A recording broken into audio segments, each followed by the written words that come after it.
জাতীয় পার্টিকে গণ অধিকার পরিষদ নিষিদ্ধ দাবি করেছে, করতেই পারে, এটা যে কোনো পলিটিক্যাল পার্টির অধিকার আছে।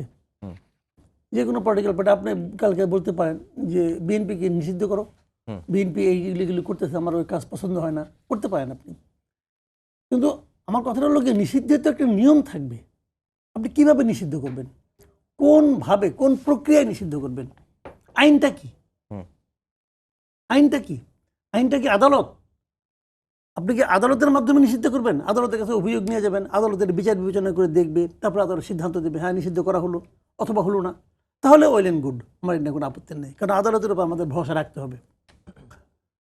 আর তাছাড়া আর কি, হ্যাঁ সরকার চাইলো, সরকারের আইন মন্ত্রণালয় বললো ওনাকে নিষিদ্ধ করে দিলাম, একটা নির্বাহী আদেশে করলো। এরকম একটা নির্বাহী আদেশ, এরকম একটা কালো আইন আগে ছিল, এখনো আছে। আমরা আগের সরকারের অনেক কিছু অপছন্দ করি, কিন্তু কালো আইনগুলি খুব পছন্দ করি। যত কালো আইন আছে সব পছন্দ, সব আমার খুব প্রিয়, কারণ সেগুলো আমি যখন তখন যার তার ক্ষেত্রে প্রয়োগ করতে পারি। এই সন্ত্রাস বিরোধী আইন যেটা বলা হচ্ছে কালো আইন, আমরা আগে বলছি, এরাই বলছে, সমস্ত সুশীল সবাই বলছে। এখন সুশীলদের মন্ত্রিসভা হয়েছে, এখন তারা এটা একেবারে প্রয়োগ করতেছে। তো নির্বাহী আদেশে আপনি একটা পার্টিকে নিষিদ্ধ করতে পারেন, করেন করেন, সমস্যা নাই। এখন এটার আশায় তারা দাবি করছে, আজকে বলছে 24 ঘন্টার মধ্যে, আজকে 8 দিন আগে বলছিল 24 ঘন্টার মধ্যে। এই রাশেদ খান আরও আগে, যে প্রথমবার যেদিন হলো ওই দিনই বলছিল 24 ঘন্টার মধ্যে নিষিদ্ধ করতে হবে। ভাই এগুলি কি মামার বাড়ির আবদার নাকি? মামার বাড়ির আবদার? আদালত যান না, মামলা করেন না।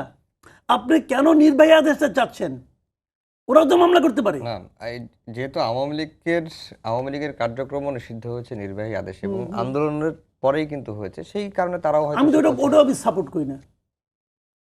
আমি কোনো পলিটিক্যাল পার্টিকে নিষিদ্ধ সাপোর্ট করি না। আমি জামাতে ইসলামকে তো নিষিদ্ধ করেছিল 3 তারিখে, আমি 3 তারিখেই বলেছি এই যে এই নিষিদ্ধকে আমি সাপোর্ট করি না।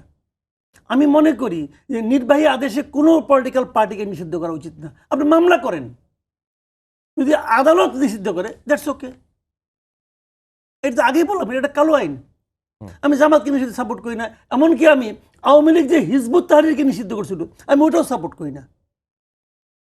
হিজবুত তাহরির নিষিদ্ধ করার কি কারণ ছিল বলেন তো আপনি? হিজবুত তাহরিরকে নিষিদ্ধ করছে, হিজবুত তাহরির বিডিআর হত্যাকাণ্ড নিয়ে প্রশ্ন করছিল, that was the cause. Hizbut Tahrir প্রমাণ করার চেষ্টা করছিল যে বিডিআর হত্যাকাণ্ডের সঙ্গে তৎকালীন গভর্নমেন্টের কেউ কেউ জড়িত আছে, এগুলো সঙ্গে সঙ্গে নিষিদ্ধ করে দিয়েছে।